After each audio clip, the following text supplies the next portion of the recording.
Retomando los temas que veníamos trabajando, recuerden que habíamos trabajado la teoría del apego, después en un segundo momento trabajamos el concepto de maltrato infantil y todos los efectos que tiene el maltrato infantil en todas sus formas, en la subjetividad y en el proceso de desarrollo de un niño y una niña. Es interesante poderles plantear otro concepto que de algún modo nos da algunas pistas de cuál puede ser nuestra intervención en esos procesos de subjetivación que de algún modo vienen eh, con dificultades, con sufrimiento,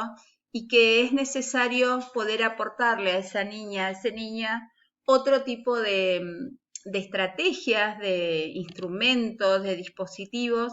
para poder de alguna manera rearmarse subjetivamente y poder transitar una vida lo más equilibrada posible. Ese concepto del cual le estamos hablando tiene que ver con el concepto de resiliencia,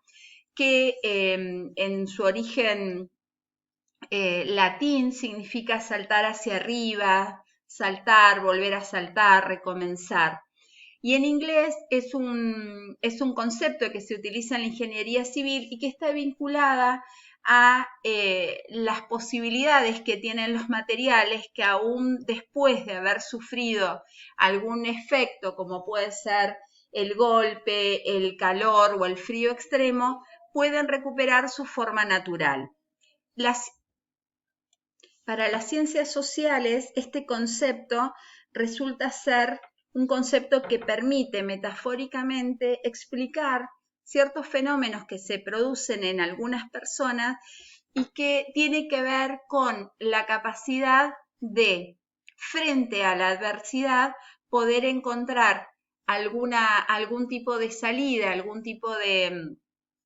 estrategia para poderla superar y poder rearmarse para darle continuidad a su vida. Desde el punto de vista de la psicología, varias definiciones plantean básicamente dentro de lo que sería el concepto de resiliencia como dos aspectos fundamentales. Por un lado, que tiene que ver con la resistencia a los traumas, a lo traumático, y por otro lado, que tiene que ver con una dinámica existencial. ¿Qué quiero decir con esto? Por un lado, la posibilidad de tener una trama subjetiva que permita, frente a una situación que resulta ser traumática, conflictiva, desorganizadora, poder enfrentarla de la mejor manera posible sin que el sujeto se vea afectado en lo más profundo de su subjetividad. ¿Qué quiero decir con esto? Cualquier situación traumática genera efectos en la subjetividad, pero una cosa es que genere algún efecto y que deje alguna marca y otra cosa es que desorganice en su totalidad al sujeto desde el punto de vista subjetivo. A eso le llamamos resistencia a las traumas. Y por otro lado, cuando lo planteamos como una dinámica existencial, lo que estamos planteando es que tiene que ver con una forma de vida, que tiene que ver con un modo de mirar, de tomar decisiones, de enfrentarse a lo que la vida misma va poniendo como desafío. Por eso, cuando nosotros pensamos en esta cuestión de lo dinámico, lo pensamos como un proceso. Y que ese proceso es dinámico, es un proceso que va a ir sufriendo modificaciones, que puede ser resignificado, que puede ser revisado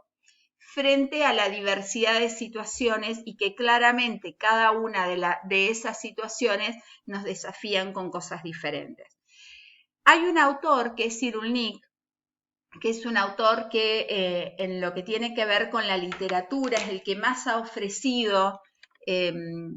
cosas para pensar y ha hecho análisis de muchas vidas y de personas que han logrado frente a situaciones muy adversas poder reconstruirse y plantearse una cosa diferente para su vida. Él plantea en su teoría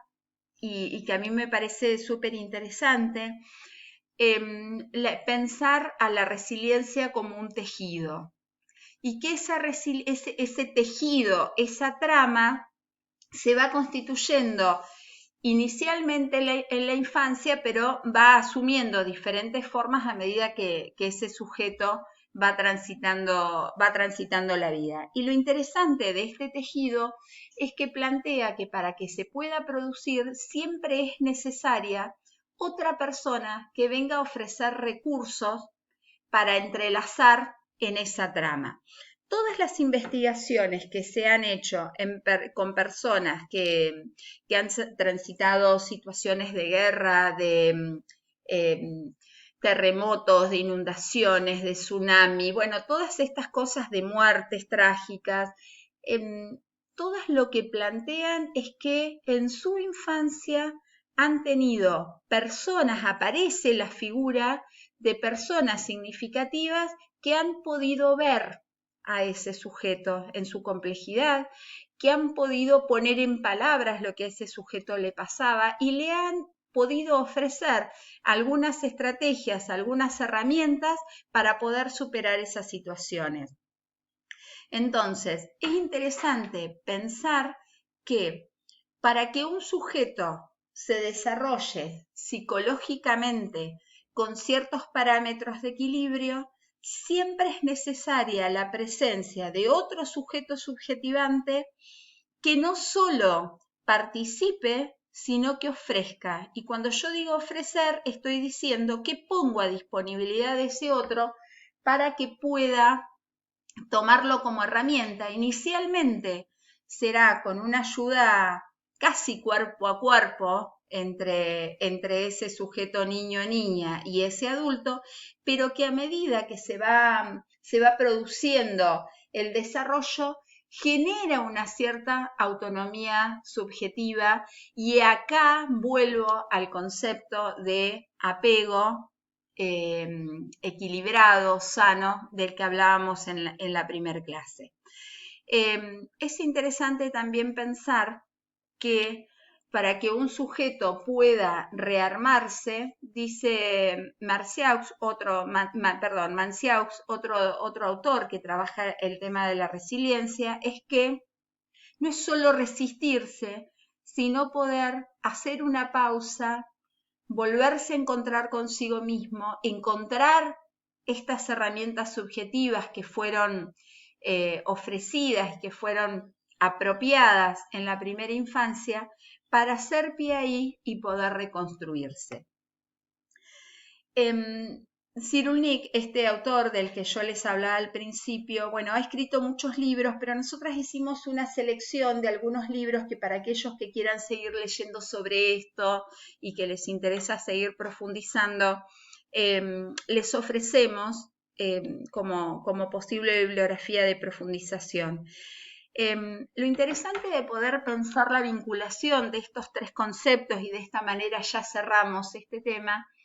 es pensarnos a nosotros, sujetos subjetivados, como sujetos subjetivantes. Y que frente a situaciones traumáticas como las que vimos cuando trabajamos el concepto de maltrato,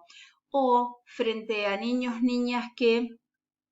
han construido un tipo de apego que no sería sano, equilibrado,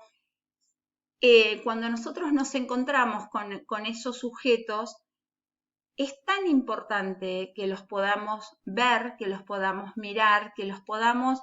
recuperar en su esencia para poder pensar qué es lo que nosotros le podemos ofrecer de nuestra propia subjetividad. ¿Qué quiero decir con esto?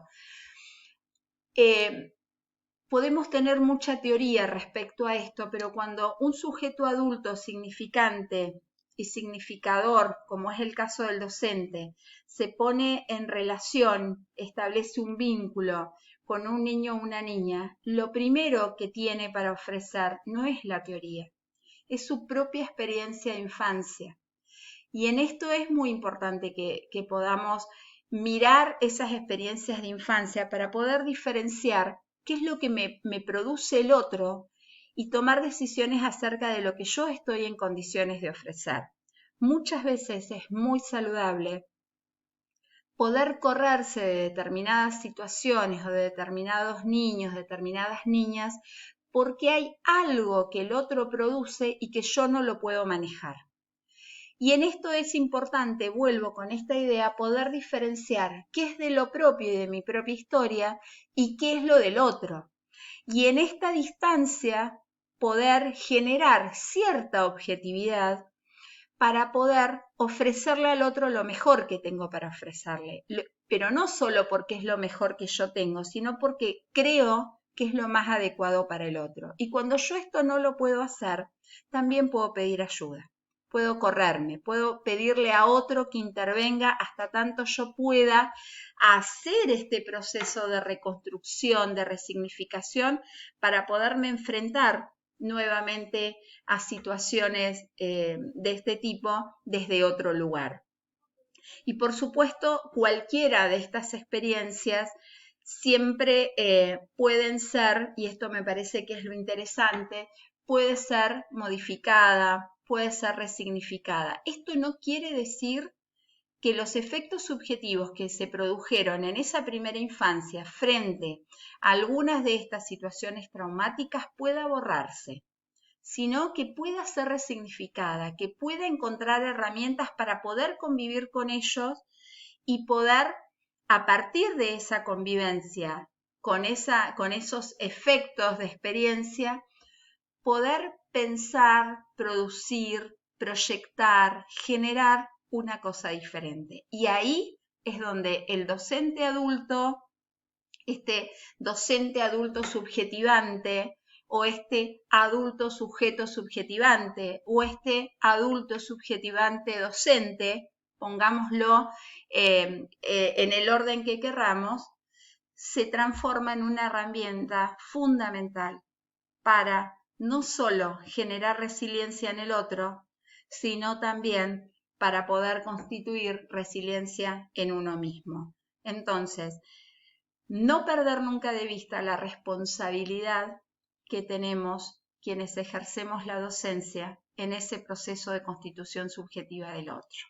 Con esto entonces damos por cerrado este recorrido conceptual que nos propusimos trabajar. Seguimos con otros aspectos ya iniciándonos en el módulo 3.